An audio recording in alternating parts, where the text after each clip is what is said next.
ሩታ ኤፍሬም ሆነ ቪዲዮ መስራት ፈልጋለሁ። አሁን ታረቃልሽኝ ይቅርታ ጠይቅ እነ ሩታን እነ ኤፍሬም አልሽኝ። ይቅርታ ጠየቅኩልሽ። እሺ ከየት ጋር ከሩታ ጋር ሁንልኝ አልሽ። አንድ ላይ እንደ ድሮ ሁኑ አልሽ። እሺ አልኩና ይሄው እንደ ድሮ ሆንኩ። አሁን ቪዲዮ ምን አስፈለገ? ማለት ደስ እንዲል እኮ ነው ማለት ሁሉንም ሰው ለማስደሰት የምትፈልጊው ነገር አደረኩ አይደል? አንቺ ከዚህ በላይ እኮ ይሄንን ብቻ አቤት እንዴት ይሄንን ብቻ ይሄንን አላደርግም። ሁሉ ነገር እሺ ብዬሻለሁ። ግን ደግሞ ኤፍሬም ወንድሜ ነው፣ ሩታም እህቴ ነች። ማለት ለምን ደሞ አታደርገው? በቃ ከዚህ በኋላ ካንቺ ጋር ነው የትኛው ነገር ማድረግ ፈልገው ነው እኮ እኔም እዛ ላይ እኮ እኔም አለው አይደለ? ለምን ደሞ አታደርገው? አንቺ አራት ዳረቂኛ በቃ እንዴ ሩታን ይቅርታ ጠይቃልሽ ነው ተመለሰ ካቤል ወደ ኋላ ለምን ትሄዳለህ? ቆይ ስማኝ፣ ለምን ወደ ኋላ አልተመለስኩም? ሶሊ ሩታን ይቅርታ ጠይቃልሽኛ፣ ከሩታ ጋር ታረቃልሽኝ።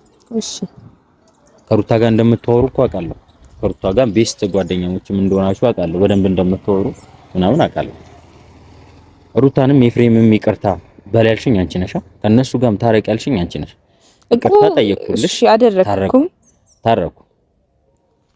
ስለዚህ አንቺም ደስ ብሎሻል፣ ሩታም ደስ ብሏታል አይደል? አይደል እኮ ያ ደስታችንን እንዲቀጥልልን እኮ ነው አንድ ላይ ቢገኝ መስራል አይደል? እሺ ኖርማል ነው። ግን ደግሞ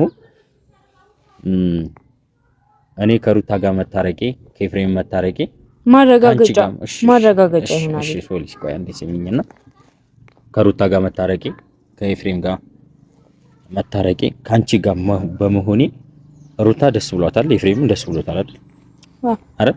ቀይ ወደደና ግራ የገባው ሰው ሳይቀድሙት እኮ ነው የሚመላለሰው። ሰበር ዜና ታሪክ ነው። አቤላ ጠፋ ብሎ ህዝቡ ሲንጫጫ የነበረ በተለያዩ ፔጆች ላይም አንመልስም ብሎ የነበረ ልጅ አቤላ ዛሬ ከሶሊያና ጋር ማርቲን ክዶ መንጣቱ ታወቀ። ጉድ የቦታ ጅራ ወንዶች ግን ምን ነክቷችሁ ነው በዚህ ልክ? አረ ዜድ ድረሽ አቤላ ከሌላ ሴት ጋር መጣ።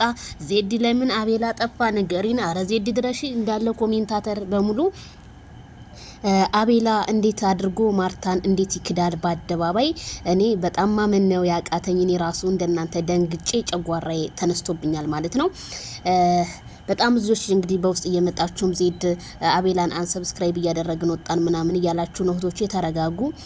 የረጋ ወተት ቅቤ ወጣዋል ይባላል። እንዴት አቤላ በጣም ህዝቡ ተጨንቆ ተሸብሮ ምን ሆኖ ነው የጠፋው አቤላ እያለ ሲጠይቅ አንተ ድንገተኛ ደሞ ይቺ ከሞት ያመለጠይ ቀጫጫን ይዘህ መጥተህ አሁን እንዴት በማርቲ ትቀይራታለህ የሚል እኔም ጥያቄ አደረብኝ። በዛ ላይ ከሩታም ጋር ከአብርሃምም ጋር ከኤፍሬም ጋር አንድ ሆነናል ምናምን የምትለው ከአብርሃም ጋር መቼ ተጣላህና ነው? ምን ነው ሩታ አልክ እንደዛ ስንት ነገር እንዳልተናገርክ ዛሬ የሩታ አድናቂ ሆነህ ለመንጣት ፈልገህ ነው ወይስ ምንድነው? እኛ በጣም ግራ እየገባንና የቡታጅራ ነገሮች በጣም እኔ አሁን የሆነ በቃ አንዳንዴ እኔም ወደ ራሴ ተመልሽ የሆነ ነገር ልናገር እንደላለሁ ግን አታናግሩን አርፋችሁ ብትሰሩ የተመረጠ ይሆናል ብዬ እኔም ከዚሁ አስተላልፋለሁ። ጋሽዬ እንግዲህ በዛሬው ዕለት እንደዚህ ነው ብለው ተናግረዋል። ስለዚህ እኛ ደግሞ ያንን እስኪ እንጠብቅ ማለት ነው። አቤላ እንግዲህ ፕራንክ እያደረገን ይሁን እንዴት ይሁን አላቅም። አቤላ ቡታጅራ የገባው እንግዲህ ሰሞኑን ገብቶ ነበረና ታሟልም እየተባለ በየቲክቶኩ እየተዘዋወረ ነበረ።